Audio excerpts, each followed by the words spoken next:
Lag BaOmer is the yahrzeit of Rabbi Shimon Bar Yochai. The name Rabbi Shimon can be found practically on every page throughout the entire Talmud.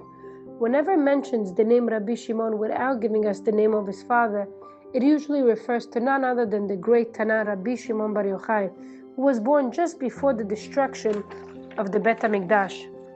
Usually, there's a lot of bonfire and big, huge celebration. What's the minhag of the bonfire? So it symbolizes that the belief that Rabbi Shimon Bar Yochai illuminated the world with his teachings, and that is called the Zohar HaKadosh. It is written in the Sefer Idra that when he was niftar, a beam of light extended from heaven to earth, and so according to many opinions, this is why on his yahrzeit, Lag BaOmer is remembered with fire. The Gemara tells us in Masechet Yevamot that the Rabbi Akiva had 12,000 pairs of Talmidim, that's 24,000 students, who all died in a very short period of time between Pesach and Shavuot. And it says that the reason is because they did not extend kavod, proper respect to each other. The Gemara continues and tells us that the entire world was desolated and barren from Torah until Rabbi Akiva came. And he traveled southward and found 5 new Talmidim, through whom he reestablished the Torah and transmitted to them. A person could imagine Rabbi Akiva, who at that time was well over 80 years old, who lived in the north, traveled alone to the south of Eretz Israel and searched for suitable Talmidim, through he could reestablish the Torah to Klal Israel. How could it be? How could Rabbi Akiva have such a power to go on? How come he wasn't crushed and depressed or devastated? The answer to this question can be found in another Gemara on the last daf in Masechet Makot. The Gemara tells us, over there it describes Rabbi Akiva traveling in Eretz Israel with another great Tanaim. Rabbi Akiva and the other Tanaim saw Eretz Israel in its total ruins. They saw Romans celebrating the destructions of the Bet HaMikdash, and a fox going out of the holiest place on earth, the Kodesh HaKodashim. The great Tanaim, as you could expect, started crying to see the big Chilul Hashem in front of their eyes, but the Gemara says something different. While these great giants were crying and feeling the pain of Eretz Israel in ruins, Rabbi Akiva started laughing, and they told him, "How could you laugh? What are you laughing about?" So Rabbi Akiva answers them with a question, "Why are you crying?"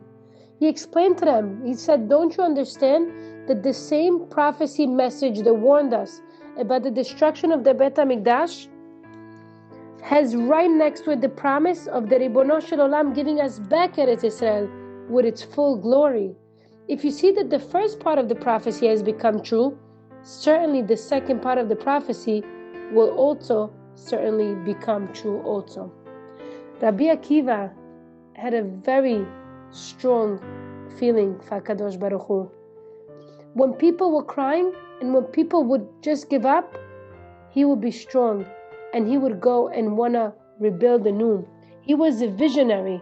He had such a holy soul that he was able to persevere and be able to see beneath the surface. Rabbi Akiva saw the building blocks of renewal, and he was not crushed. All he wanted to do is rebuild again and again. And one of his greatest students is Rabbi Shimon Bar Yochai. Rabbi Elazar is another student, all great rabbis. Rabbi Meir Baal HaNes, that we just mentioned a few days ago, Rabbi Yehuda and Rabbi Yossi, all great students. Rabbi Shimon Bar Yochai wrote the Zohar HaKadosh. There was 2 stories that I wanted to mention with Rabbi Shimon Bar Yochai. There was a childless couple that for many years they couldn't have children, and they told him to go pray by Rabbi Shimon Bar Yochai. He went and he prayed by the kever of Rabbi Shimon Bar Yochai.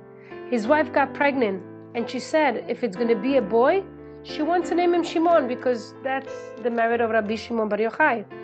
And of course, the father-in-law, he interfered and he said, "No, you got to name him by my name. It has to be my name. And they had back and forth arguing, back and forth, and they weren't sure what to do. So they suggested him to go back to Rabbi Shimon Bar Yochai and pray again. So they went back to Rabbi Shimon Bar Yochai. And what happened? The day of her due date came, and she had twin boys. So Rabbi Shimon Bar Yochai made sure to please the wife and make sure to please the father-in-law as well. There was another story where the father needed shidduchim for his two twin daughters. He needed 2 boys for his daughters. And he went to Rabbi Shimon Bar Yochai and he prayed and prayed and prayed. And then he said, I'll go also visit Rabbi Akiva, his teacher. And within a very short time, he found a shidduch for both of his daughters. One was the name Akiva, and one was the name Shimon. For sure, Rabbi Akiva, Rabbi Shimon made miracles up in Shamayim. Over here, we learn a very great message from Rabbi Akiva. And this message is to every single one of us. It's very hard time. We hear very hard news. We hear a lot of sirens, and it is very difficult. But Rabbi Akiva is teaching us to be strong, to hang in there, and never give up. He lost so many students. He could have just been in bed and give up everything, but no, he wanted to rebuild again. So we have to be strong, and we have to always know that salvation is just around the corner. Thank you all for listening. You can light a candle for Rabbi Shimon Bar Yochai. It's Monday night and it's Tuesday day. You could put tzedakah and you could pray in his merit. It's also good to learn something from his book, the Zohar HaKadosh, because that's his teaching, and it's very good to read a part of it or a lot of it on the day of his Yochai. May his merit protect us and bring us salvation, Be'ezat Hashem, in the zechut of Rabbi Shimon Bar Yochai. Thank you for listening.